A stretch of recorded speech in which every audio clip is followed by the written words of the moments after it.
Damn you! Just give up! You'll never escape from those binds. They're specially made for my ass hairs. No! You bastard! I'll never let your evil plan escape. Oh? But who can stop me? And now, my new gadget is complete! No! These goggles allow me to see the panties and bras of any woman I look at. And now, I can goon freely, anywhere, anytime I see a woman! Hey yo, what the fuck? What? Is this nigga serious? Enough is enough! Alright. So a while ago, I made a video about evil main characters, why I like them, and what makes a good one. And I even said I'd add more chapters in my story.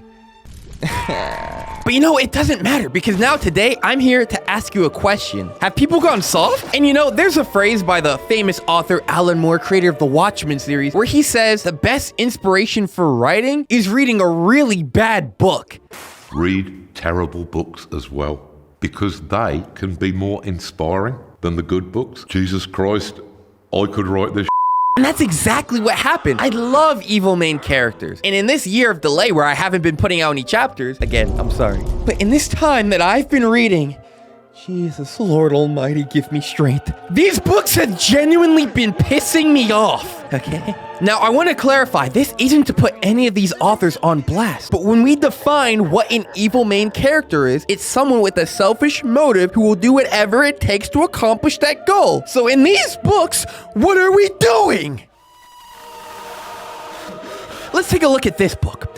Vile Evil Hides Under the Veil. Intriguing title. The cover is a little perverted, but it's fine. It can still be an intriguing story. So let's take a look at it. An old man who is a good-for-nothing dies with regret, and then he reincarnates to the past as a youngin with memories of his whole life. This is a huge advantage, and he can use that to get powerful. Awesome. He's an evil main character. He'll stop at nothing to do what it takes to be... And he's fucking his auntie.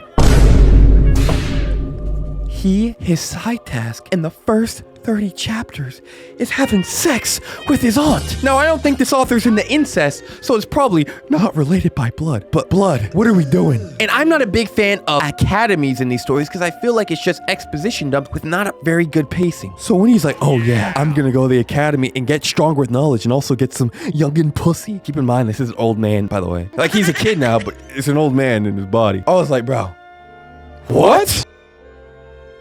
But what about this one? Profane Prince of Domination. Okay. Intriguing title. Cover's pretty cool. He has a system where he gets stronger by screwing girls.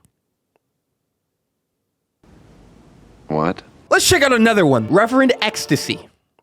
I'm not even touching that. Sin System, the perverted evil cultivator. Life of debaucher with harem of goddess. What?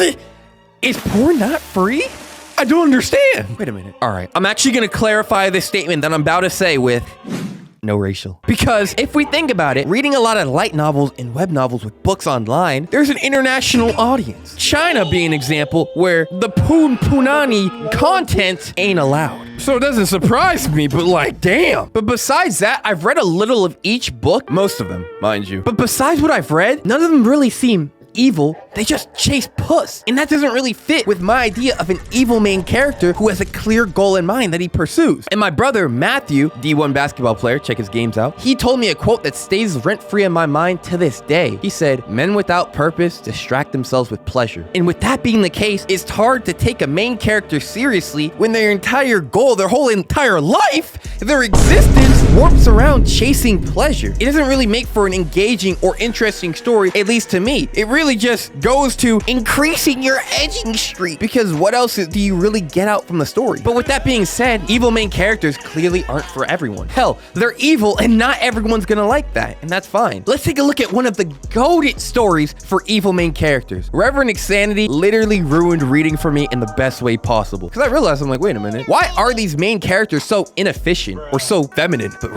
Fang Yuan stands on business. Here's the story of Reverend Insanity. Fang Yuan is 500 years old, and he reincarnates to the past with all the memories of his past life. But as opposed to going around and screwing his aunt or screwing a bunch of girls, he takes everything he knows in his mind and uses that knowledge to pursue power, not being swayed or distracted by any other goals, no matter who or what he has to sacrifice. And I think stories like this, where the main character has to persevere and go through all these trials by fire, really shows a great story and teaches you great lessons to not only learn it for as a writer, but in life in general. Again, I want to show you the comment section of another book, My Life as a Caterpillar Cultivator or something like that. I have the image on screen. It's a great book where I really enjoyed it. Utterly fantastic. But this comment section right here is going to show you that not everyone agrees with how evil main characters act in stories. Read it. It's good. He kills children, executes homicide, and much more. Maybe not the best way to describe it, bro. You serious? He does beyond evil shit. This is just half of what I described. It's really good, man. Oh my like to dislike ratio. People did not like that comment.